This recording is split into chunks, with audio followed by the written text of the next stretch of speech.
Praise the lord. యేసునామ స్మరణ అనే ఉదయకాల కార్యక్రమానికి మీ అందరికీ ఆహ్వానం. ఈ ఉదయకాలం ఎలాగున్నారు? పరిశుద్ధమైన దేవుని యొక్క వాగ్దానం వినడానికి ఇష్టపడుతున్నారు కదా. ఎంతమంది ఈరోజు కళ్ళు తెరిచిన వెంటనే thank you lord for this new day, ఈ నూతనమైన దినాన్ని బట్టి స్తుతులు చెల్లిస్తున్నాం అంటున్నారు. అలాంటి వారిని దేవుడు చూసి ఒక చక్కటి వాగ్దానం ఇస్తున్నాడు. ఈ వాగ్దానం అంతా కూడా మీరు వినండి. You will change your life. Okay. 33వ కీర్తన 1వ వచనం. స్తుతి చేయుట యథార్థవంతులకు శోభస్కరం. ఎవరైతే స్థుతులు చెల్లిస్తారో శోభస్కరం. యథార్థవంతులు స్థుతులు చెల్లిస్తారంట. స్థుతి నీ స్థితిని మారుస్తుందని మనం వింటా ఉన్నాం కదండి. So today how much you're thanking God, that much God is going to bless you more. I mean ఒకసారి అంటండి, ఒక ఇవాంజలిస్ట్ సువార్థికుడు ఒక లెప్రసీ హౌస్కి వెళ్ళాడు. లెప్రసీ హోమ్కి వెళ్ళి ఆయన వర్షిప్ లీడర్ కాబట్టి, అలాగే వాక్యం చెప్పే బోధకుడు కాబట్టి వర్షిప్ చేస్తూ ఒక పాట పాడిన తర్వాత అక్కడున్న వారిలో మీకు ఇష్టమైన పాట చెప్పండి అని అడుగుతున్నాడు. ఎందుకంటే వారు కూడా పాడతారని అన్నప్పుడు అందరూ మౌనంగా ఉన్నారు. స్తుతులు చెల్లించడానికి I don't think they were really happy ఏమో మరి. కానీ ఆ సమయంలో ఒక హస్తం మాత్రం పైకి లేసిందంట. ఆ హస్తము వ్రేలన్నీ కొరుకుపోయాయి. ఆమెను చూస్తే ఆమె చెవులు కూడా కొరకపోయాయి, పెదాలు కూడా సగం వరకు తినేసింది ఆ యొక్క కుష్ఠవ్యాధి అంతా. ముఖమంతా చాలా భయంకరంగా ఉంది. ఆమె చేతులు వ్రేలం లేవు.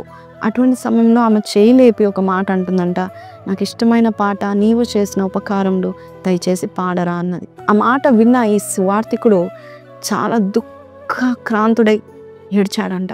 ఈ లెప్రసీ పేషెంట్, ఈ కుష్టు వ్యాధి గల ఆమె నీవు చేసిన ఉపకారంలో దేనిని మరవకని ఇంత చక్కని పాట పాడమంటుందా అని చెప్పేసి అక్కడక్కడ ఏడ్చి మరి ఆయన వెళ్ళిపోయాడంట.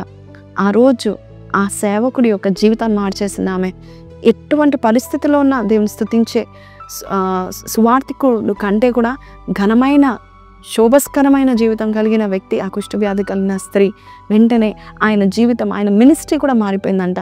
ప్రతి విషయంలో స్తుతులు చెల్లిస్తూ ఉన్నాడు. కీడుకి మేలుకి ప్రతి ఒక్క దానికి స్తుతులు చెల్లిస్తూ ఉంటున్నాడు. అలాంటి స్థితిలో మనం ఉన్నట్లయితే మన సిచ్యువేషన్ మారిపోతుంది. నిజమే, దేవుని చేసిన ఉపకారంలో దేనిని మరొకని దావీదు చెప్తూ ప్రతిరోజు దేవుని స్తుతిని చెల్లించడంలో అలవాటు చేసుకుంటా ఉన్నాడు. దానియేలు మనందరికీ తెలుసు, ముమ్మారు ప్రార్థన చేస్తాడని చెప్తారు కదా. కానీ దానియేలు 6లో ఏముంది తెలుసండి, ఆయన ప్రార్థన చేస్తూ కృతజ్ఞతాస్తుతులు చెల్లించేవాడంట ఆల్ ద టైం. అందుకే 34వ కీర్తన 1లో నేను ఎల్లప్పుడూ దేవుని స్తుతిస్తాను.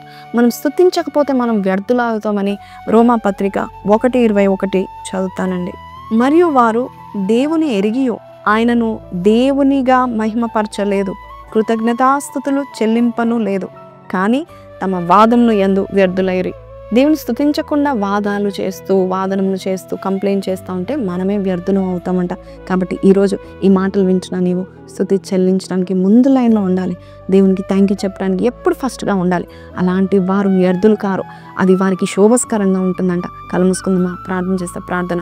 పరిశుద్ధుడా మహోన్నతుడగు తండ్రి, నేను మహిమపరిచే నోరు మాకు దయచేయి దేవా. నువ్వు ఎన్నో కార్యాలు చేసావు. ఎంతో ఇష్టపడే దేవుడు, ఎంతో ప్రేమను కనపరిచే దేవుడు అయ్యా. ఎంతమంది వదిలిపెట్టినా నువ్వు వదిలిపెట్టని దేవుడు, నీకు ఎంతగా స్తుతులు చెల్లించాలి నాయన. ఈ రోజు నాయన ప్రభా అయ్యా, మా వాదనాల కంటే ఎక్కువ నీకు మా స్తుతి ఎక్కువ వినపడాలి నాయన. మా నోరును తెరవండి, మా నోటిని నీ స్తుతితో నింపమని యేసు పరిశుద్ధ నామములో అడిగి వేడుకొంచున్నాం తండ్రి, ఆమేన్. సో ప్రైజ్ లార్డ్ అండి, విన్నాం కదండి వాగ్దానము. సో ఈ రోజు నుంచి మనం ఒక శోభస్కరమైన ఒక మంచి పని చేద్దాము. స్తుతించడం మంచిది కాబట్టి ఈరోజు వాగ్దానం మీతో మాట్లాడినట్లయితే కింద కమెంట్లో I will praise the Lord at all times అని పెట్టండి. May God bless you. Have a blessed day. Praise the Lord.